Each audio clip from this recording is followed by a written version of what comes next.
अखाड़ा में आपका एक बार फिर स्वागत है। लोकसभा चुनाव की रणभेरी बज चुकी है। चुनाव प्रचार का दौर भी शुरू हो चुका है। लालू प्रसाद यादव को किडनी देकर सुर्खियों में आई उनकी बेटी रोहिणी आचार्य आज औपचारिक तौर पर चुनावी मैदान में उतर गई हैं। आज से उन्होंने चुनाव प्रचार की शुरुआत कर दी है। सारण लोकसभा सीट से लालू प्रसाद यादव की बेटी रोहिणी आचार्य ने जनसंपर्क अभियान का आगाज किया है। रोहिणी बिहार की सारण लोकसभा सीट से आरजेडी की उम्मीदवार हैं। लालू यादव की दूसरी बेटी रोहिणी आज पहली बार सारण की जनता के बीच पहुंची, जहां फूल मालाओं के साथ उनका जबरदस्त स्वागत किया गया। लालू यादव के परिवार का सारण से बेहद खास रिश्ता रहा है। रोहिणी जब सारण में रोड शो के लिए उतरी तो उस दौरान बड़ी संख्या में लोग भी उपस्थित थे। लगातार लोग रोहिणी पर फूलों की वर्षा करते हुए नजर आए। सारण में पांचवें चरण में 20 मई को वोटिंग होगी। रोहिणी आचार्य लालू प्रसाद यादव की बेटी, जिन्होंने किडनी दान किया था, वो राजीव प्रताप रूडी के समक्ष हैं। बीजेपी के सांसद राजीव प्रताप रूडी, जो उनके नेशनल स्पोक्स पर्सन भी हैं। पूजा पाठ से श्री गणेश हुआ और उसके बाद लालू प्रसाद यादव की दूसरी बेटी अपना राजनीतिक डेब्यू उन्होंने कर दिया। आज सुबह सुबह रोहिणी ने पटना में पूजा की और इसके बाद वो सारण के लिए निकल गईं, जहां आज वो जनसंपर्क करने में जुटी हुई है। दो तस्वीरों के जरिए आप ये देख सकते हैं अपनी स्क्रीन पर कि कैसे कल रोहिणी आचार्य ने अपने परिवार में सोनपुर के हरिहर नाथ मंदिर में पूजा की थी। सोनपुर उसी लोकसभा क्षेत्र में पड़ता है जहां से लालू यादव की बेटी रोहिणी मैदान में है। इस बार सारण लोकसभा सीट के लिए 5वें चरण में मतदान होना है। 5वें चरण की वोटिंग, जैसा मैंने थोड़ी देर पहले कहा, 20 मई 2024 को होनी है। 2014 से ये सीट भारतीय जनता पार्टी के ही अधीन है। देखने वाली बात ये होगी कि राजीव प्रताप रूडी के सामने रोहिणी आचार्य कितना बड़ा मुकाबला कर पाती हैं। जनता का प्यार है अपनी बेटी अपनी बहन के लिए। ऐसा प्यार मेरे पिताजी को, मेरे भाई को, मेरी माता को मिलता था, वही प्यार और आशीर्वाद आज मुझे मिल रहा है। मैं बहुत खुश हूँ। इनका ऋण मैं चुका नहीं सकती, लेकिन मैं मरते दम तक सारण की जनता, सारण की माता बहनों का सेवा करती रहूंगी। अपने पिताजी को मैंने अपनी एक किडनी दी, लेकिन सारण की जनता और बिहार की जनता को के लिए मेरा जान निछावर है और मैं आजीवन इनकी सेवा करना चाहती हूँ। चंद्रमोहन इस वक्त हमारे साथ लाइव जुड़ रहे हैं। बड़ा जन सैलाब, चुनावी आगाज, डेब्यू कर रही हैं रोहिणी आचार्य। पिता को किडनी दी, पिता ने कहा देखो अब मैं तुम्हें लोकसभा के रण में उतारूंगा, वो भी सारण से उतारूंगा, जो कि पहले से कहा जाता है कि लालू यादव और उनके खानदानी सीट हुआ करती है। लेकिन 2014 से यहाँ पर कब्जा बीजेपी का है। कैसा लग रहा है ये मुकाबला? बिल्कुल, देखिए सबसे पहले तो आपको एक तस्वीर दिखाते हैं जहां पर रोहिणी आचार्य अपने घर से निकली हैं और उसके बाद लगातार सारण इलाके में अभी वो कैंपेन कर रही हैं, लोगों से मिल रही हैं, अपने कार्यकर्ताओं का अभिवादन स्वीकार कर रही हैं और धीरे धीरे इनका काफिला आगे की ओर बढ़ रहा है। ये हसनपुर का नया गांव इलाका है जहां पर रोहिणी आचार्य अभी अपने कार्यकर्ताओं से मिल रही हैं और उनसे बात कर रही हैं। सबसे बड़ी बात यह है कि 1977 में लालू यादव पहली बार इसी सारण सीट से जीते थे और उसके बाद से सिर्फ 2 ही लोगों के बीच में ये मुकाबला लगातार रहा है, जिसमें एक तरफ राजीव प्रताप रूडी रहे तो दूसरी तरफ लालू यादव का परिवार रहा। राजीव प्रताप रूडी 2004 और 2009 में जब लालू यादव की एंट्री हुई थी उस वक्त हार गए थे और उसके बाद फिर 2014 और 2019 2 बार से लगातार राजीव प्रताप रूडी जो है वो जीत रहे हैं। और अभी रोहिणी आचार्य देखिए, आपको तस्वीर दिखाते हैं, निकली हुई हैं बाहर और चुनाव प्रचार कर रही हैं, अपने कार्यकर्ताओं से लगातार मुलाकात कर रही हैं।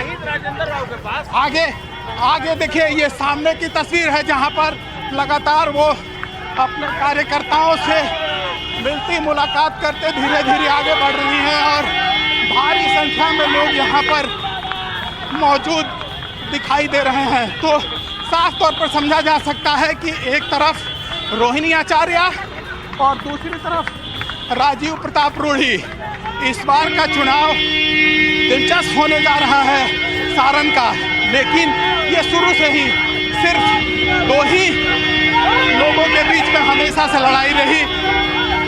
जब 2014 की बात करेंगे उस समय राबड़ी देवी यहाँ से चुनाव लड़ रही थी और उनको राजीव प्रताप रूढ़ी ने हराया था। उसके बाद 2019 में चुनाव लड़ रहे थे चंद्रिका राय जो लालू यादव के समधी हैं और उनको राजीव प्रताप रूढ़ी ने हराया था। और इस बार वो बेटी जो अपने पिता को नया जीवन दी है अपना किडनी देकर इस बार चुनाव मैदान में आई हैं। तो ये तस्वीर आप साफ तौर पर देख सकते हैं कि भारी संख्या में लोग अभी मौजूद हैं और यहाँ पर लगातार कोशिश ये ज़रूर रही है रोहिणी आचार्य का इस चुनाव प्रचार के दौरान कि ज़्यादा से ज़्यादा लोगों से वो मुखातिब हो सके, मुलाकात कर सके और अपने कार्यकर्ताओं से बात कर सके। जी चंद्रमोहन, आपके सामने ही रोहिणी आचार्य का काफिला आगे निकल गया, उनके पीछे कई गाड़ियां हैं, रास्ते पर रोहिणी आचार्य चल रही हैं। चंद्रमोहन और हमारे विजय जैसे जैसे दौड़कर वहां उनके पास पहुंचे और उनसे बात करने की कोशिश करें, तब तक आपको दोनों उम्मीदवारों के बारे में थोड़ा डिटेल में तफसील से बताते हैं। रोहिणी आचार्य राजीव प्रताप रूढ़ी आरजेडी उम्मीदवार हैं और एक बीजेपी की उम्मीदवार है। पहली बार डेब्यू कर रही हैं रोहिणी आचार्य। ये 3 बार सारण से जीत चुके हैं राजीव रूढ़ी, राबड़ी जी को भी हरा चुके हैं राजीव रूढ़ी। राजनीति में उनका लंबा अनुभव है। पहले 2014 से 19 के बीच में इनको स्किल डेवलपमेंट इंडस्ट्री में एमओएस भी दिया गया था, स्किल डेवलपमेंट मिनिस्ट्री में एमओएस भी दिया गया था। लेकिन लालू यादव की बेटी रोहिणी आचार्य पहली बार यहाँ लड़ रही है। अब सियासी लाइमलाइट से दूर रहने वाली रोहिणी लालू यादव को किडनी देकर सुर्खियों में आई थी। रोहिणी आचार्य पेशे से डॉक्टर हैं। उन्होंने साल 2002 में सॉफ्टवेयर इंजीनियर समरेश सिंह से विवाह किया था। वह फिलहाल सिंगापुर में रही रहती हैं, लेकिन चुनाव लड़ने के लिए आजकल वो पटना में है। इस साल जनवरी महीने में नीतीश कुमार से रिश्ता टूटा था, तब रोहिणी के सोशल मीडिया पोस्ट ने लालू नीतीश के बीच दूरियों की पुष्टि की थी। लालू यादव साल 1977 में सारण सीट से जीतकर पहली बार संसद पहुंचे थे। तब इस सीट का नाम छपरा हुआ करता था। 1990 में जब लालू बिहार के मुख्यमंत्री बने तब भी वो छपरा से ही सांसद थे। इसलिए सारण की ये सीट लालू परिवार के लिए बहुत बेहद इंपॉर्टेंट या खास मानी जाती है। अब इस सीट से लालू यादव कुल 4 बार सांसद रह चुके हैं। बिहार की बेटी का सम्मान नहीं, और जो बेटी दूसरे जगह बहू बन गई, सिंगापुर चली गई, वो सिंगापुर से बिहार में उम्मीदवार बनने जा रहे हैं, तो बिहार की जनता तय करेगी कि जो सही में बिहारी है और बिहार के प्रति सजग है, बिहार के प्रति समर्पित है, उसके साथ चले या बिहारी सिंगापुर में जाकर के सिंगापुर की सेवा करे। ये निर्णय बिहार की जनता लेगी। लालू जी का परिचय ही है परिवारवाद। हम लोग ये चिंतित हैं कि लालू जी ने 2 बेटा 2 बेटी को तो उतार दिया, हमारी 5 बहनें बच गई है, उनको कब उतारते हैं ये तो बता।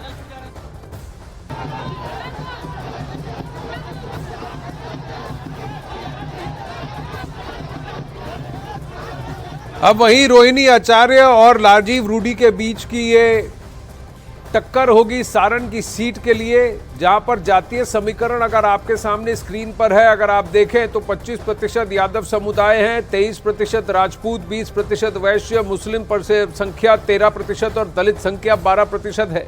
लेकिन पिछली 2 बार से सारण राजीव प्रताप रूढ़ी और बीजेपी का रहा है। वही सारण सीट की एक एक डिटेल लेकर आज आपके समक्ष हैं। अखाड़ा में पिछले 3 लोकसभा चुनाव में सारण सीट में कौन जीता, किसे हार का मुंह देखना पड़ा, पूरी डिटेल आपके सामने रखते हैं।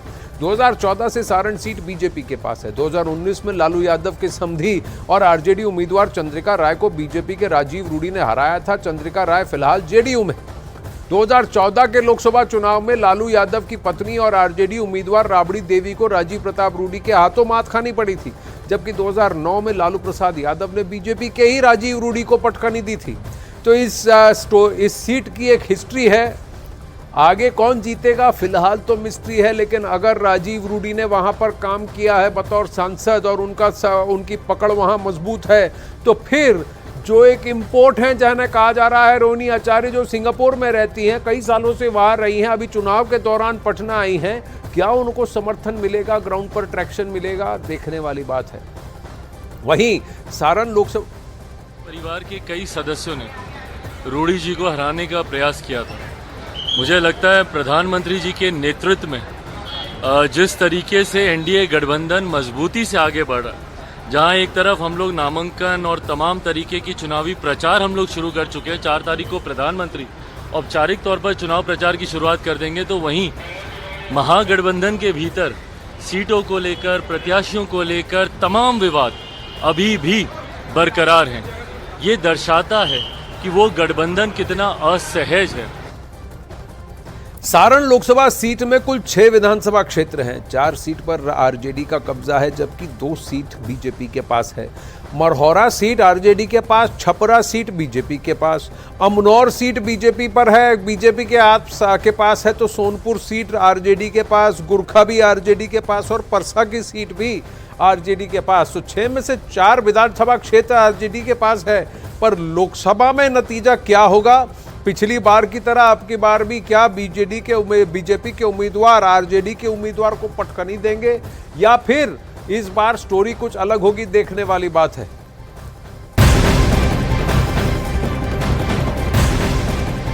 और इस वक्त लोकसभा चुनाव से जुड़ी एक और खबर आ रही है। अखाड़ा में पश्चिमी यूपी के मुजफ्फरनगर लोकसभा सीट से बीजेपी उम्मीदवार संजीव बलियान ने अपनी जीत का दावा ठोक दिया है। उन्होंने कहा कि प्रधानमंत्री नरेंद्र मोदी जी की आंधी में सभी विरोधी उड़ जाएंगे। इसके साथ ही संजीव बलियान ने जयंत चौधरी के एनडीए में आने पर भी बयान दिया। उन्होंने कहा कि जयंत चौधरी के आने से बीजेपी को बड़ा फायदा होगा। इसके साथ ही उन्होंने अपने काफिले पर हुए हमले को राजनीतिक साजिश बताते हुए कहा कि वो इस मामले में मुकदमा दर्ज नहीं कराएंगे। गृह मंत्री अमित शाह की रैली में ट्रैक्टर्स की भी संख्या होगी, किसानों की संख्या होगी। वो रैली आपके खुद के इलाके में, आपके गांव में, पैतृक गांव में होगी। मेरे गांव में रैली है, 4 से 5 हजार ट्रैक्टर होंगे, आप देखना। और लोग अपने आप आएंगे ढोल नगाड़ों के साथ। कोई बस नहीं भेजनी, कुछ नहीं करना। यहाँ आज भी वो कल्चर है, स्वाभिमानी लोग हैं। यहाँ अगर 2 रुपए खर्च करने होंगे तो खुद करेंगे। आज भी वो कल्चर यहाँ पे नहीं है। गृह मंत्री के आने की वजह से एक माहौल काफी बनेगा। देखिए, बड़े नेता हैं और इस क्षेत्र से विशेष लगाव है।